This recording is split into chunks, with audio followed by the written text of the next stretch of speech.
Halo, selamat datang kembali di channel Removie. Dan buat yang baru pertama kali berkunjung, Mimin ucapkan selamat bergabung. Mantap. Gimana kabarnya? Mimin harap kita semua dalam keadaan sehat dan dimurahkan rezekinya. Film yang akan Removie dongengkan kali ini berjudul Morse 2019. Bagi yang mau bergabung di grup Telegram, link ada di deskripsi. Oke, langsung saja. So, kita buka pintu teaternya.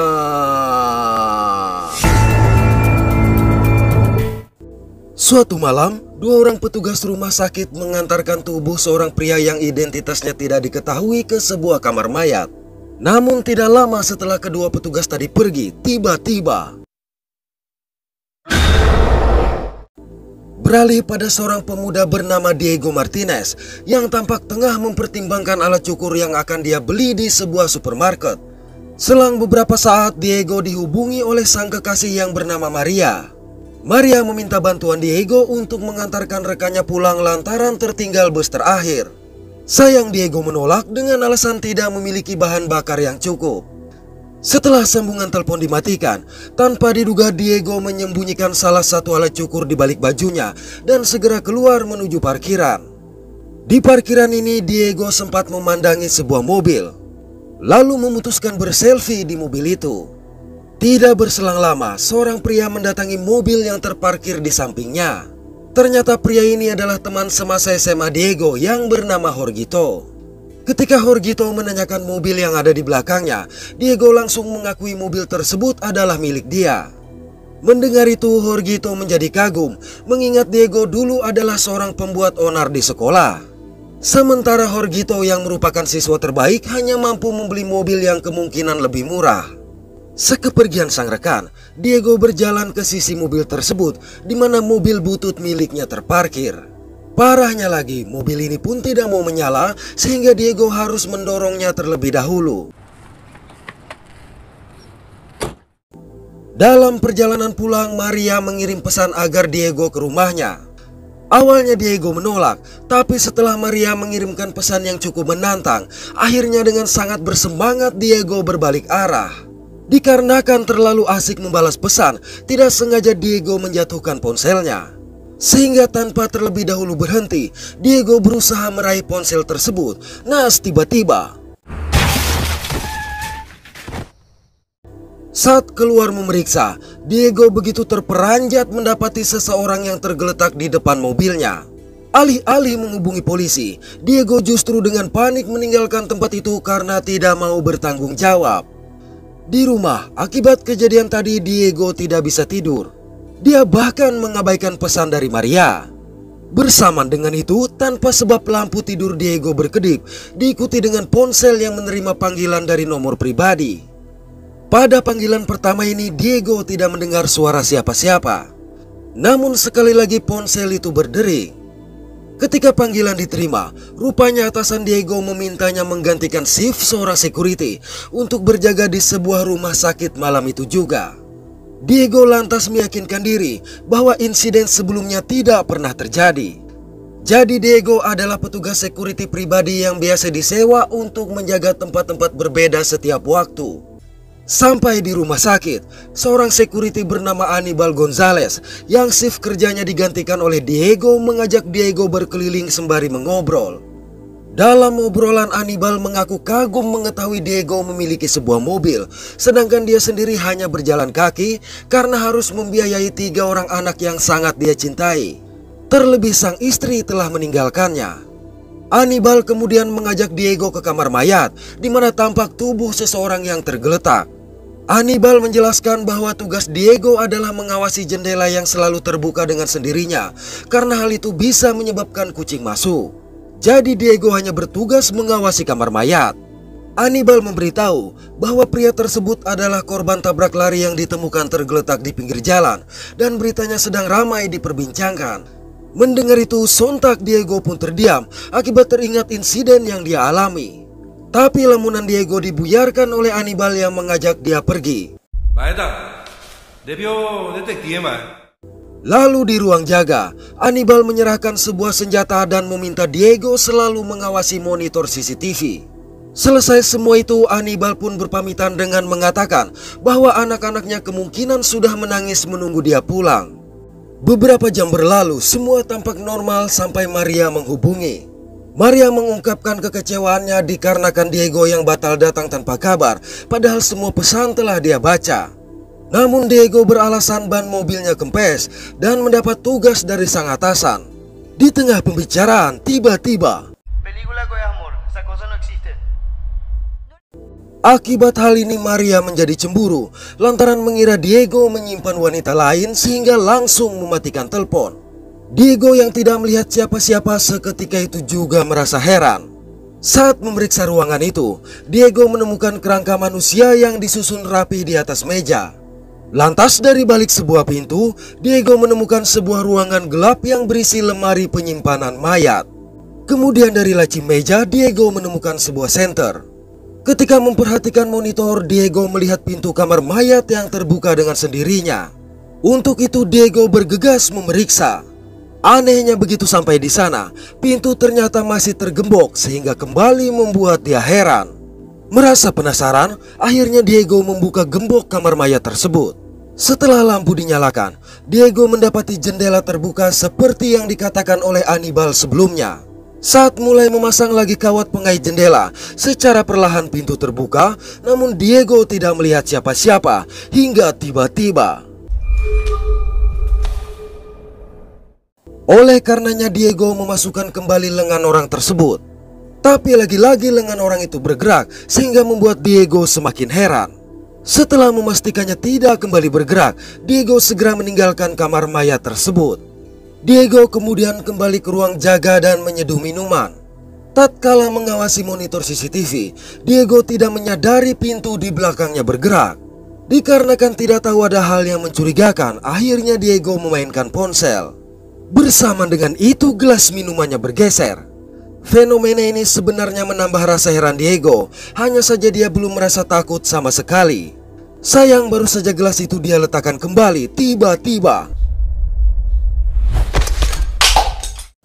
kejadian yang sangat nyata ini akhirnya membuat Diego takut sehingga segera membuang termos sekaligus gelas minum tersebut. Guna mengalihkan rasa takut, Diego mencoba membaca koran.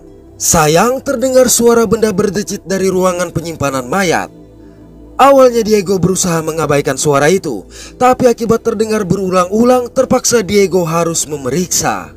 Begitu Diego masuk, suara tadi pun menghilang dan hanya terdapat ranjang pasien yang tidak bergerak. Saat memeriksa kondisi dalam ruangan, Diego semakin ngeri melihat potongan batok manusia yang diawetkan dalam sebuah ember. Bersama dengan itu, oleh karenanya Diego mencoba memeriksa. Melihat lemari penyimpanan mayat berisi tubuh seseorang yang sudah membusuk, sontak Diego segera menutup dan langsung keluar dari ruangan itu. Baru saja sampai di depan monitor, Diego melihat seorang pria bertudung yang berdiri di depan kamar mayat. Merasa curiga, maka Diego mengambil senjata dan keluar memeriksa. Sampai di koridor, lampu tiba-tiba berkedip sehingga menambah ngeri suasana. Namun Diego mengabaikan hal itu dan segera mendatangi orang tadi. Diego lantas menegur orang tersebut.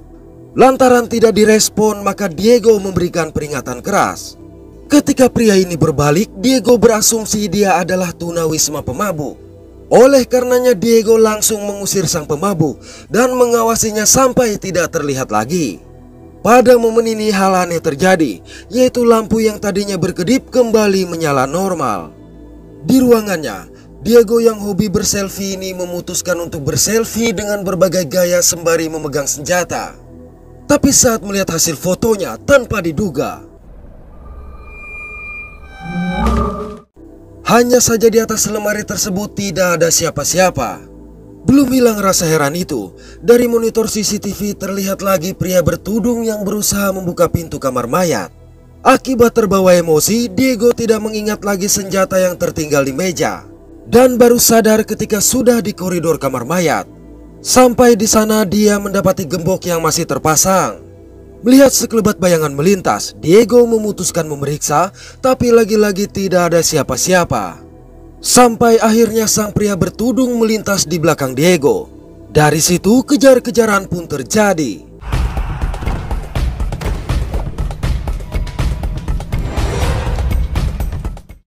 Malang pengejaran Diego terhenti manakala dia melihat pria bertudung berdiri di balik gerbang yang tergembok. Hal ini kembali membuat Diego heran karena tidak ada celah untuk melewati gerbang itu selain membukanya terlebih dahulu.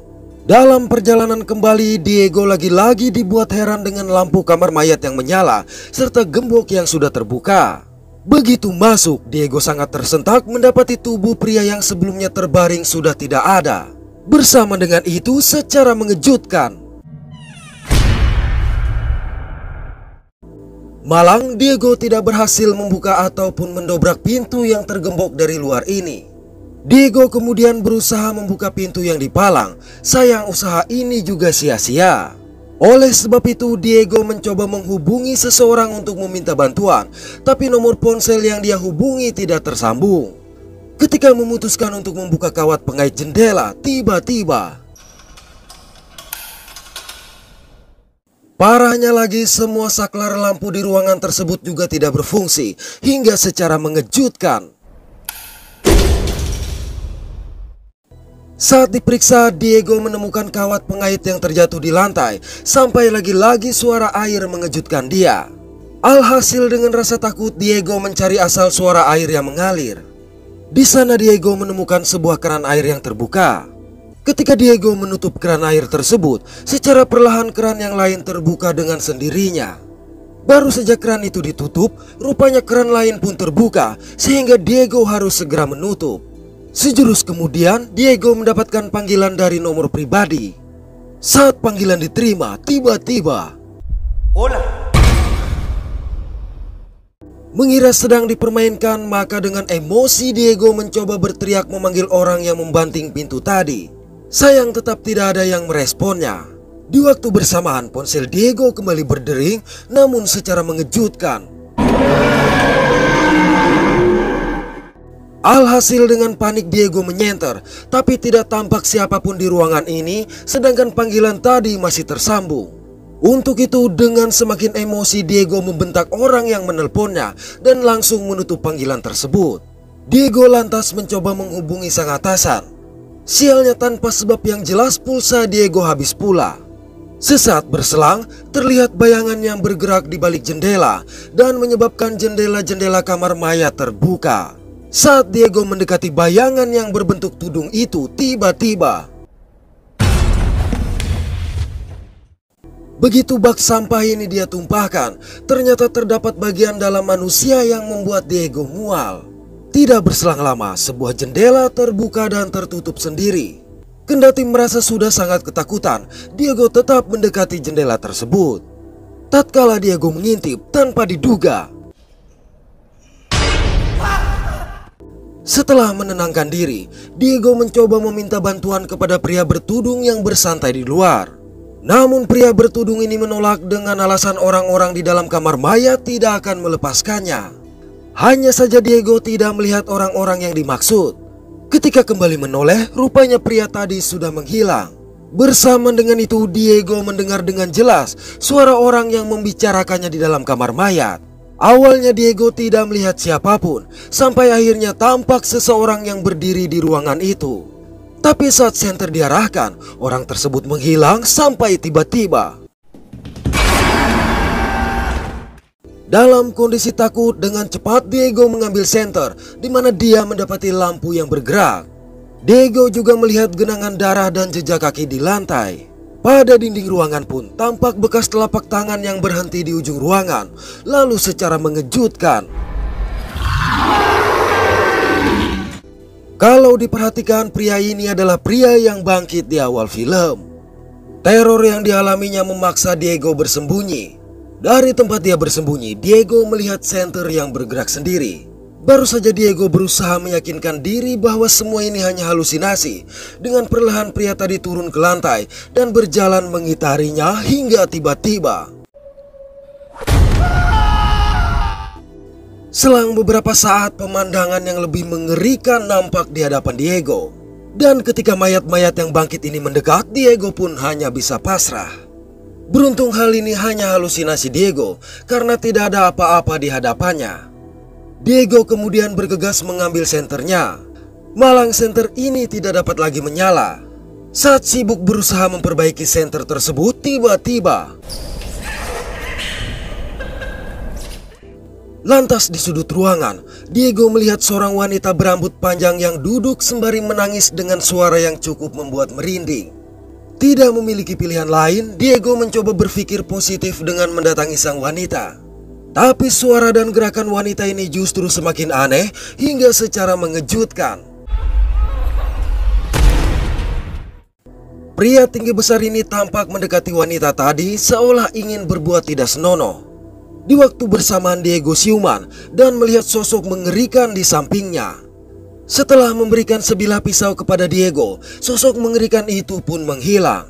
Mendengar jeritan meminta tolong dari wanita tadi, maka tanpa berpikir lagi Diego mengambil pisau tersebut dan maju menyerang sang pria.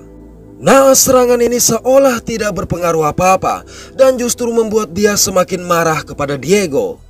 Hanya saja tepat di hadapan Diego, pria ini pun tumbang. Tak lama setelah itu, tiba-tiba mendengar tawa mengerikan dari sang pria, maka Diego langsung mengambil pisau dan menikamnya tanpa ampun. Setelah melakukan itu, Diego menangis dan tertawa seperti orang kesurupan. Sampai seorang anak muncul menyadarkan Diego bahwa dia tidak menikam siapa-siapa. Masih heran dengan kejadian tersebut, pria bertudung kembali muncul sehingga menambah rasa heran Diego bagaimana dia bisa masuk. Namun pria bertudung berkata selama ini selalu berada di dalam ruangan bersama Diego. Pria bertudung bertanya apakah Diego melakukan sesuatu yang salah karena seseorang tengah mencarinya. Saat Diego menanyakan balik siapa orang itu, tiba-tiba Diego berpindah ke depan gerbang kompleks pemakaman. Oleh karenanya Diego mencoba melangkah memasuki kompleks pemakaman tersebut hingga mendengar suara orang-orang menangis. Dengan mengikuti asal suara, Diego sampai pada sebuah ruangan di mana terlihat sejumlah orang yang tengah menangisi seseorang di dalam peti. Ketika orang-orang ini menyadari kehadiran Diego, dengan perlahan orang di dalam peti bangkit dan bersamaan dengan itu pula seorang security membangunkan Diego yang tertidur di kamar mayat. Diego kemudian menjelaskan kalau tubuh orang yang ada di sana sudah menghilang, tapi rupanya tubuh orang tersebut masih terbaring di tempatnya. Hal ini membuat Diego tidak tahu apa yang harus difikirkan lagi. Bahkan sampai ke mobil, Diego masih merenungi peristiwa yang dialaminya. Namun lamunan Diego terhenti ketika ponselnya mendapatkan panggilan oleh nomor pribadi. Ternyata panggilan ini berasal dari seorang rekan Diego yang terdengar sedikit kesal lantaran atasan mereka menugaskan dia menggantikan Diego yang seharusnya berjaga di sebuah lokasi konstruksi, sedangkan sepanjang malam atasan mereka tidak dapat menghubungi ponsel Diego. Mendengar ini sontak membuat Diego sempat terdiam karena sang atasanlah yang menugaskannya di rumah sakit tersebut. Namun seketika itu pula Diego menyadari sesuatu sehingga bergegas kembali ke kamar mayat. Manakala kain penutup dibuka, Diego semakin tersentak melihat tubuh Hannibal yang terbaring di sana.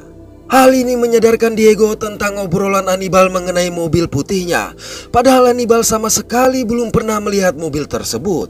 Hannibal juga berkata hanya berjalan kaki untuk pergi kemana-mana, yang mana menyadarkan Diego bahwa dialah yang telah menabrak Hannibal. Ucapan Hannibal mengenai anak-anaknya yang menangis juga menyiratkan kalau Hannibal telah meninggal. Benar saja, secara mengejutkan Hannibal muncul di belakang Diego. Dari situ sesuatu yang mengerikan pun terjadi terhadap Diego. Di tengah jeritan kesakitan Diego, pria bertudung menggembok kamar mayat itu. Sembari berjalan dia berkata, Diego menuai apa yang ditaburnya. Pria ini lantas membuka tudung dan jaketnya, di mana terlihatlah seragam security seperti yang dikenakan oleh Diego. Hanya saja dia ternyata bukan manusia. Beberapa hari berselang di kamar mayat, sejumlah mahasiswa melakukan praktek, di mana tiba-tiba Oke, terima kasih sudah menonton sampai pada akhir konten ini. Mohon maaf atas ketidaksempurnaan dari kami. Semoga terhibur dan sehat selalu. Mantap.